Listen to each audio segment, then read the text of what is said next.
Hello and welcome to Cheshire Audio. Now, firstly, apologies because I've not done video for just over 2 weeks now.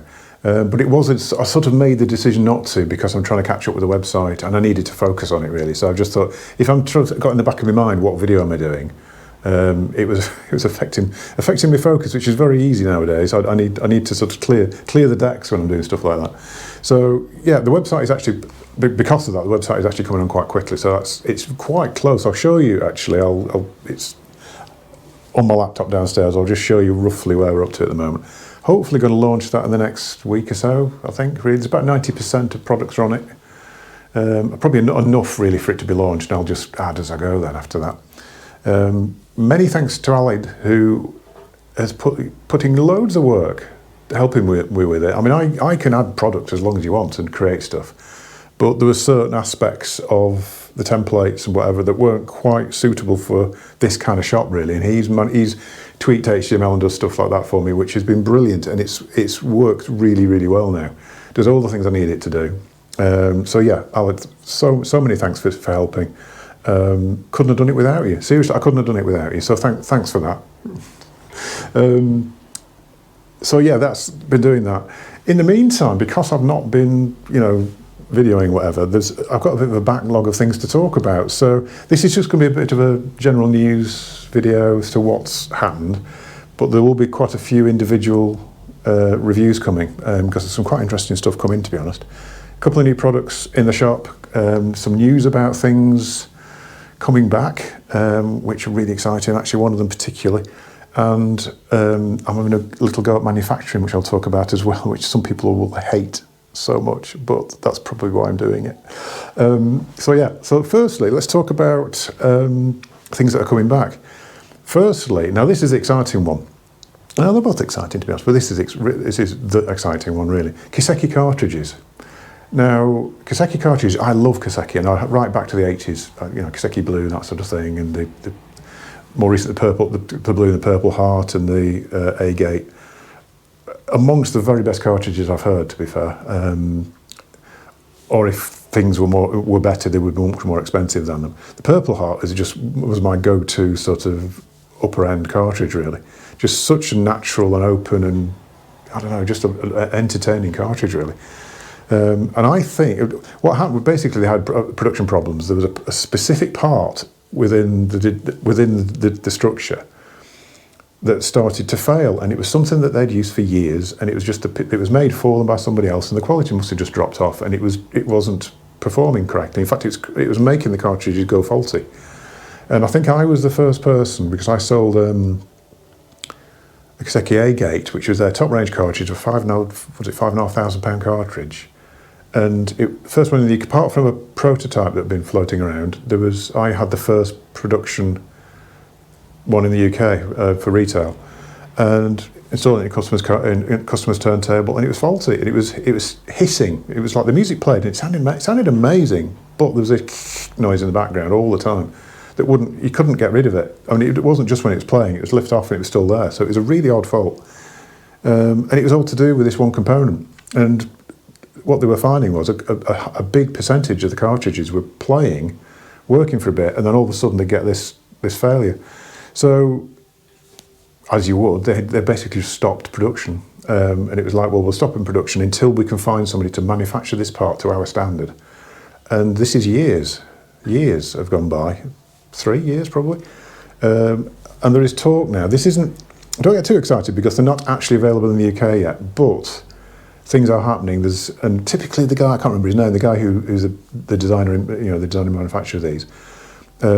He's not just bringing back what was there before, the new models as well, so that's kind of hindered things a little bit. So what's happening is it's back, it's being manufactured, not available yet, no pricing yet, no more information than that really. So just watch this space on that one, but that's really exciting because the purple heart in particular, I just love it. I really love the purple heart. So yeah, that's that. The other one, which is a similar scenario actually, a bit more mysterious this one, but the Watson record cleaning machine, which was my sort of go-to record cleaner. Basically because it's a similar design to things like the Project and the Okinoki, but I just felt it was a better built product really. Similar price, 100% reliability, so quite a few of them actually. And then one day ordered one and it was, sorry, we can't get them now. The importer said, we can't get them and we don't know why. And I mean, it's quite a complicated route that they were coming into the UK. There's various distribution networks and whatever that they came through, and they ended up in the UK through a bit of a circuitous route, really.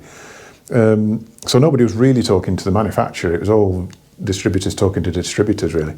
And basically, we've now found out that they shelved production of that, but the original model ran out of production. It ran out of parts or whatever else. And there's a new version coming, but that's just taking time. So that's coming back. There's a new version of the Watson record cleaning machine is coming.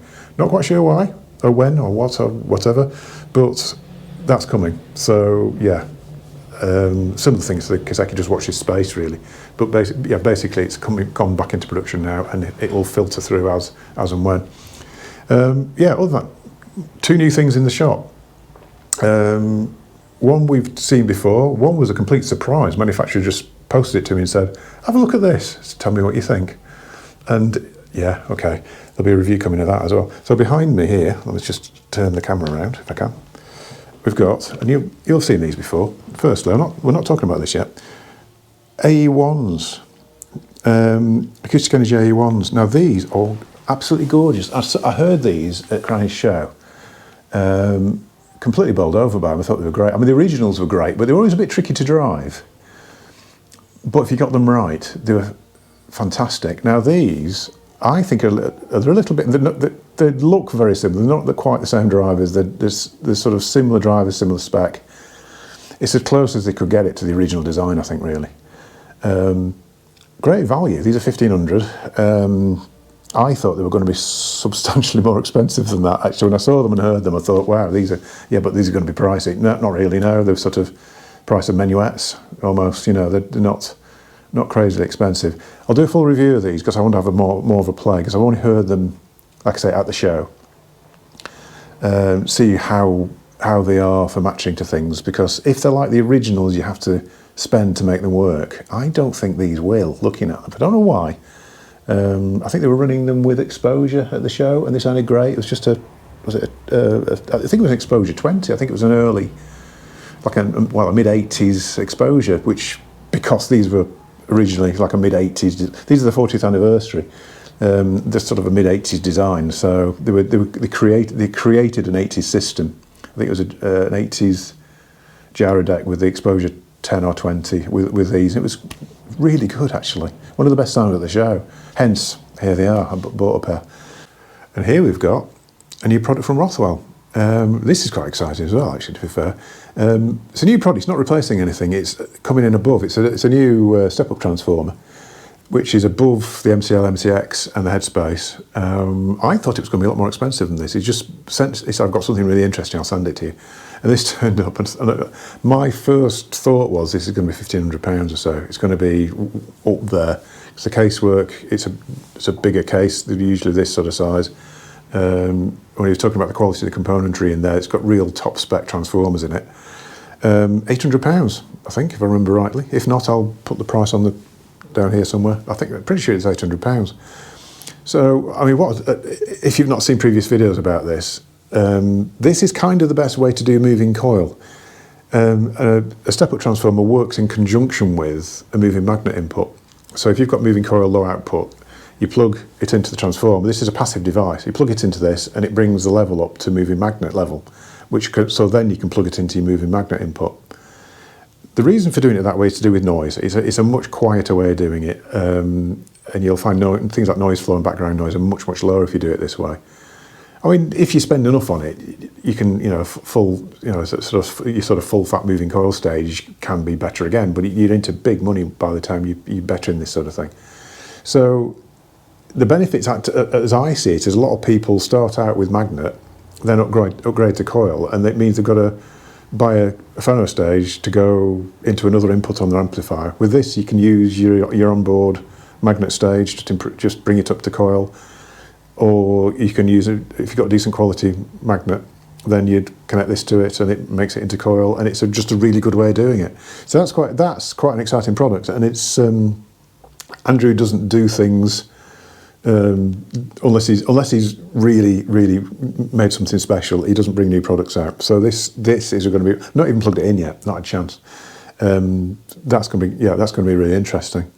Other than that, yes, what else? And hiding behind, you're going to laugh at me now. Messing about with manufacturing a little bit. Cable lifters. How controversial is that? Sort of playing around, got a customer who's been making these, and we've been sort of talking about design of it and everything else, possibly to sell, I don't know, but it's one of those things that I can kind of see why it would. I've never actually experienced one of these improving things particularly. Well, I've not actually sat down and done ABs. I've had conversations with people who have used them and think they make quite a big difference. It's all I don't know. It's all to do with static and all that sort of thing with your cables, which you can laugh if you want, but it's one of those things. If you put it under your cable and it makes it sound better, then it's worth it. So I've got a few over here because there's a few other prototype versions kicking about, sort of under cables and things like that. I have yet to, believe it or not, actually try A and B on it and see if it improves things. So yes, I know I'm a figure of fun on these sort of things, but I quite like stuff like that. And if it makes a difference, brilliant, really. Very cheap to produce. So how much they would be as retail, I don't know, because you have to take lots of things into account. But interesting little experiment at the moment. It's difficult in here to actually achieve sort of a full lift off of cables in here. But I'm going to go to I've got a customer who's, well, the guy who's been mainly doing this actually. He can sort of A/B it on his, so we're going to have a proper listen to the different designs and see how it goes, really. So yeah, that's to come. It might end up getting shelved entirely, but we'll see. But just like stuff like that, fiddling about, trying to, if you can cheaply make something better, then why not, really? So I mean, you can pay hundreds for these, absolutely. I mean, was it Nordust? There was something like £350 for two or something like that. I don't understand why. As long as it's lifted up and it's isolated, and it's surely that's if the concept is a thing at all, surely that's all it needs. But anyway, experiments will be done. What else I've got to show you? I need to go downstairs. We'll go downstairs. Okay, yes, I'm down in the shop. At long last, I've unboxed the Sugden IA4, which is on here now. I haven't plugged it in yet. That might take another few weeks, but actually I don't need to, because I've got a customer wants to try this, and I need to get it running really, because it probably needs a good week of running in the shop just to bed in properly. Huge amplifier by standards of things like, if you look at your little Riga LX underneath, is it 2 or 3 times, well, 2.5, 3 times the actual height of it. Yeah, one of my favourite integrated amps, really. So it's been a long time coming. I've had them in the shop before, and I've sold a few over the years. But look, I've always absolutely loved it. So yeah, it's here. We've got one. Graphite colour. I nearly went for silver, but I don't know. I just think it looks nice in that finish, which I probably shouldn't have done, because my little 21 SE's, my 21 is in this finish as well. So probably should have ordered it in a colour, I suppose, just something a bit more distinctive. But yeah, it's here. I will get it connected up after this video, probably get it running. Other than that, what else is going on? Before I show you the website, I did promise to do a bit of music, didn't I? I bought the other day, and I haven't listened to it yet, so I might be massively disappointed in it. When I started in hi-fi, one of the favourite what am I doing with this camera? I'm holding it with the wrong hand. That's what it is. That's why it feels weird. That's better. All right. Yeah, when I started in hi-fi, one of the favourite demo discs was this, Bop Till You Drop by Ryakuda. Now, it's a bit of an odd album as a demonstration disc, because it's off a digital master, and it was around that time when they were sort of experimenting with digital and this sort of thing. But actually, my memory of it is it's really well produced, and it does sound amazing. Like I say, I might be disappointed now. It might be a bit of rose tinted going on. But anyway, I saw it at Record Mart. I know Martin, who is a customer here, actually, he's got various stalls around Cheshire. This was in Goosetree. There's a little cafe, whatever, in Goosetree. Now there's a record stall, and it's a Record Mart owned. His main place is that if you're local to here, Dagfields Centre, he's got a proper shop at Dagfields, whereas this was just a stall within other stalls, really. So it's, yeah, but £8 for Bop Till You Drop, I thought was quite a bit of a bargain, really. It looks like it's an original press of that. So yeah, I'll get that on at some point. Probably run it with this subbed in, actually, that'd be nice. Also, very, very touched actually with this one, because this was a lovely thing for somebody to do.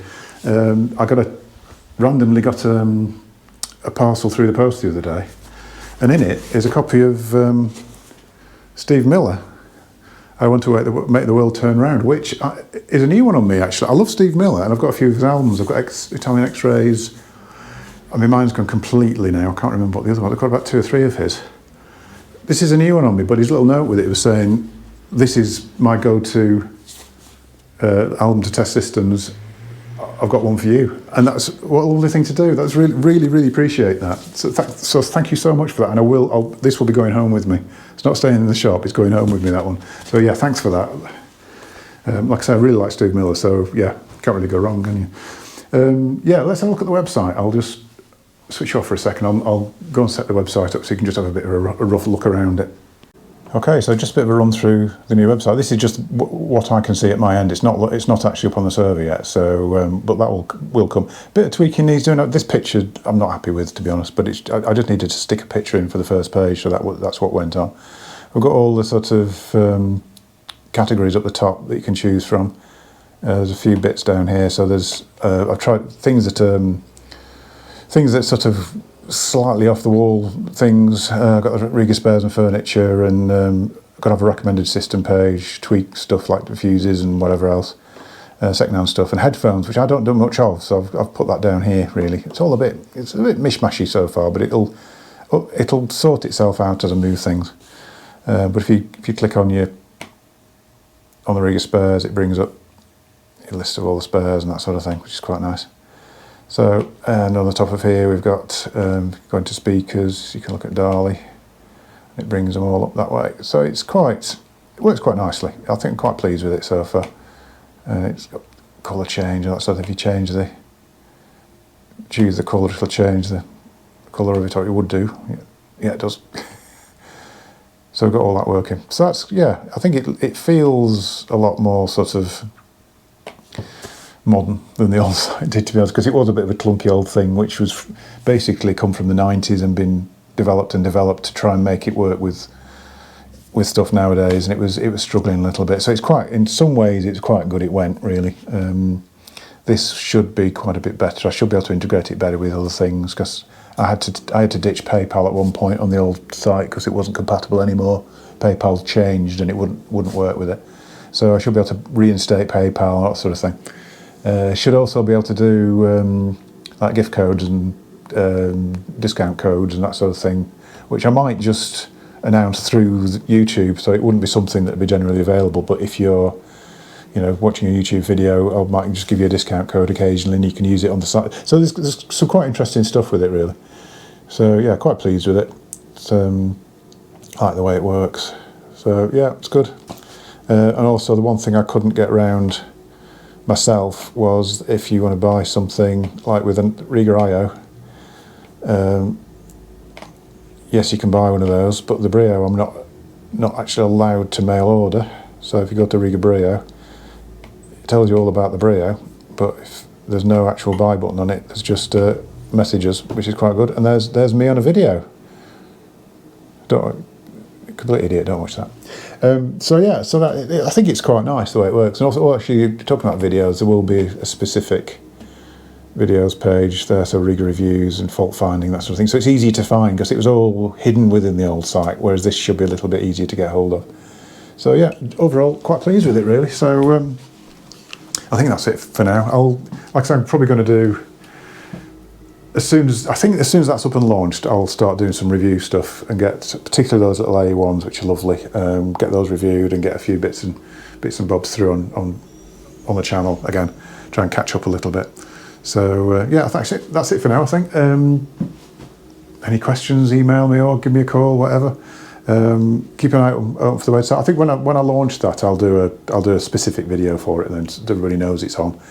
I still need to take a few pictures of things. There's a second-hand pages on there, and there's no pictures on it. It's literally just text.